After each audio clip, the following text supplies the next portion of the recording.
Hey everyone, welcome to my channel. If you enjoy these videos, don't forget to subscribe. I share content that's easy to follow and worth your time. Let's get started. Today, we're going over a very useful skill, how to easily forward an email that contains attachments. Many people wonder if the attachments will go along for the ride, and the answer is yes, they usually do automatically. The process is straightforward.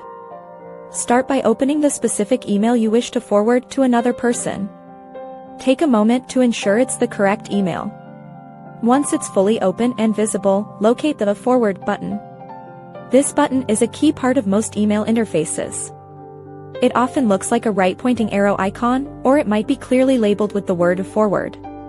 You'll typically find this option near other actions like Reply or Reply All, usually at the top or bottom of the email window. Click that Forward button. Immediately, a new email composition window or draft will appear on your screen.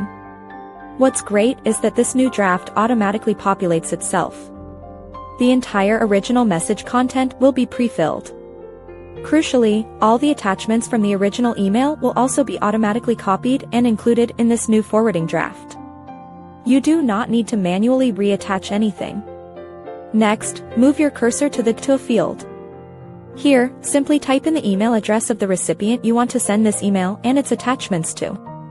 You can also add a new subject line if you prefer, or type your own personal message at the very top of the email body, above the forwarded content. Just quickly verify that the attachment icons or file names are present in the draft. They usually show up clearly. Once you're satisfied with your message and the recipient, click the Send button. That's it. Your email, complete with all its original attachments, is now on its way to its new destination. Thanks for watching. Please like and subscribe.